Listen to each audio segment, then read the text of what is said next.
Assalamualaikum, selamat siang menjelang sore, salam rahayu. Wali Songo, dalam sejarah kalau kita pelajari, jelas Wali Songo ini bisa bilang peletak Islam di Pulau Jawa, bahkan Nusantara ini. Dulu itu di antara misalkan Sulawesi, Sumatera, Kalimantan, Pulau Jawa, itu ada ikatan-ikatan di antara sesama ulama. Kalau zaman dulu orang kenalnya kan pasti Wali Songo. Tentu sudah tidak asing lagi jika misalkan orang Nahdien itu ziarah ke makam Wali Songo.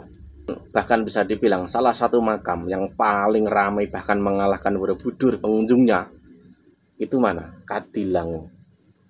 Kadilangu itu bisa dibilang apa ya, tempat ziarah religi, ziarah wisata yang jumlah pengunjungnya itu sangat-sangat banyak, nggak terkira.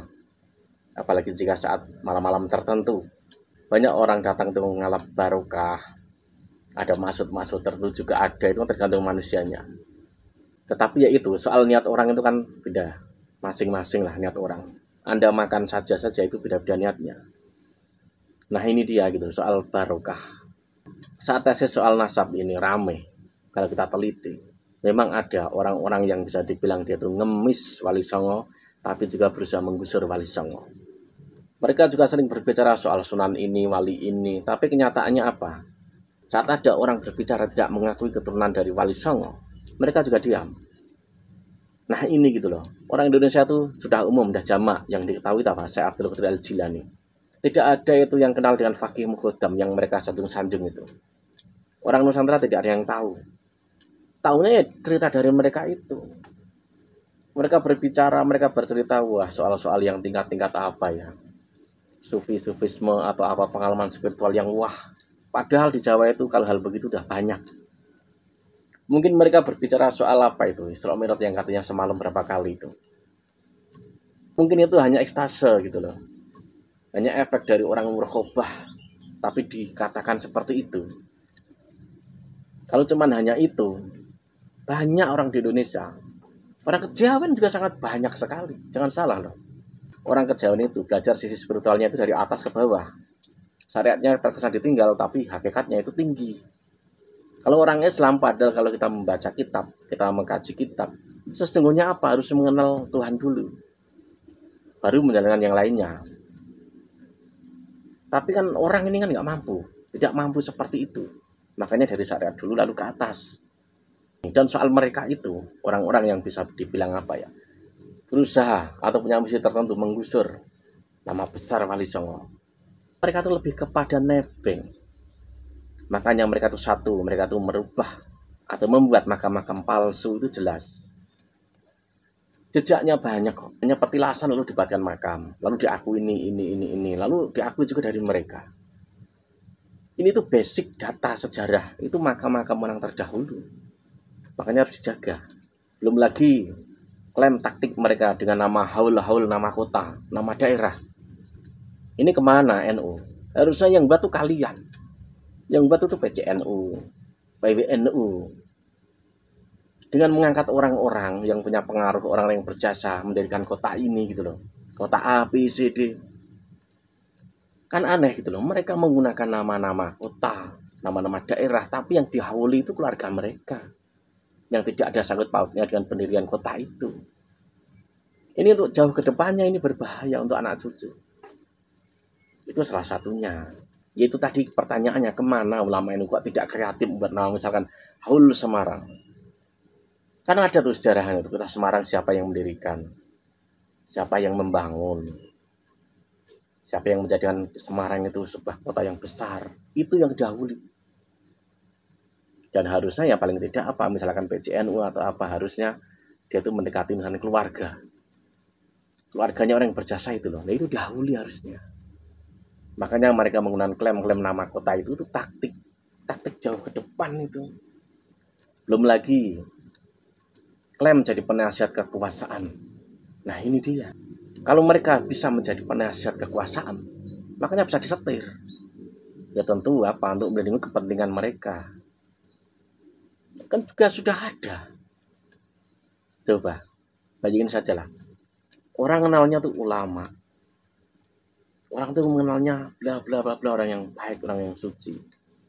Tapi dia itu punya kans, dia itu tiba-tiba jadi seperti itu.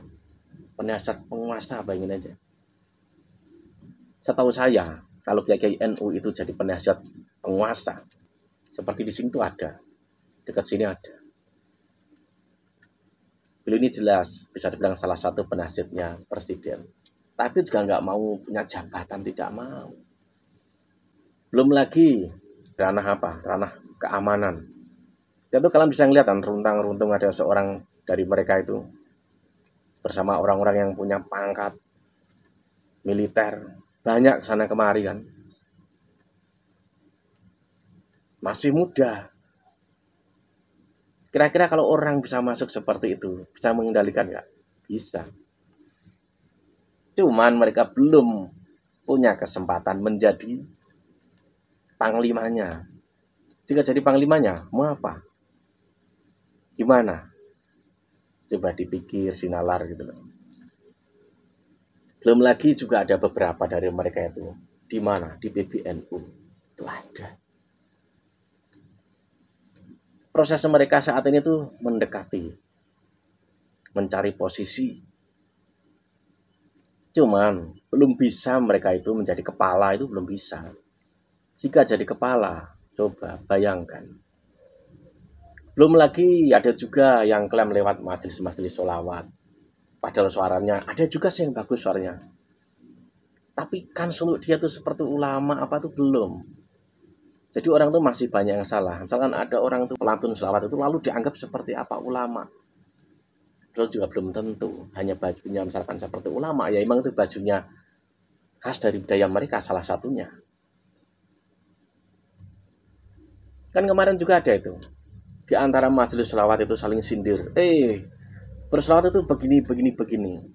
Mereka dulu yang mulai berusaha menjatuhkan salah satu majelis sholawat. Karena memang mungkin di majelis sholawat ini banyak orang-orang yang urakan, pakai baju pang, pakai gaya-gaya anak muda lah gitu loh.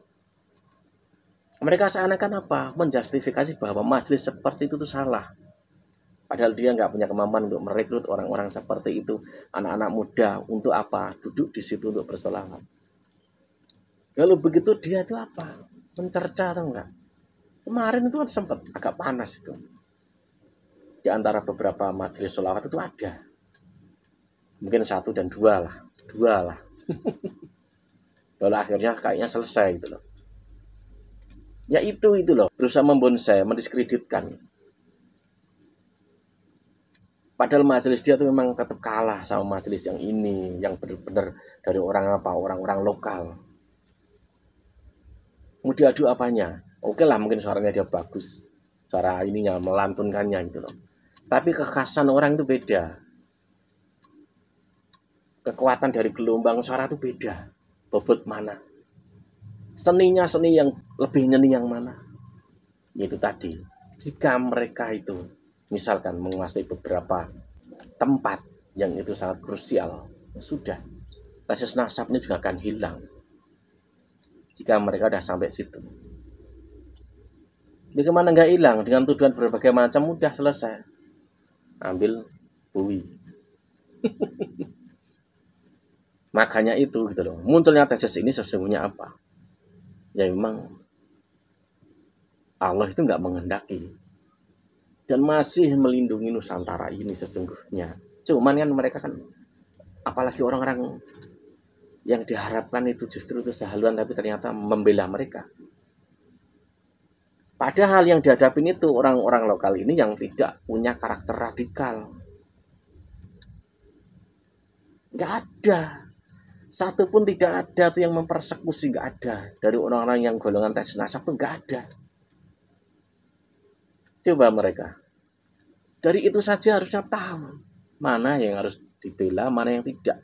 Padahal gerakan-gerakan tes nasab itu yang bela dirinya sesungguhnya. Cuma dia nggak tahu. Mungkin karena nggak kenal. Mungkin karena yang datang ini bisa dibilang orang A, B, C, D yang belum dikenal. Nah, makanya itu. Segala hal soal zuriat Nabi, turunan Nabi, apa yang terjadi saat ini. Itu jika misalkan loss. Jadi Wali Songo ini hanya untuk tempat nebeng. Mereka nebeng.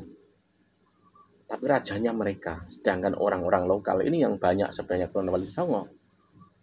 Jadi orang yang bawa gelas, orang yang bawa nampan, seperti itu jadinya.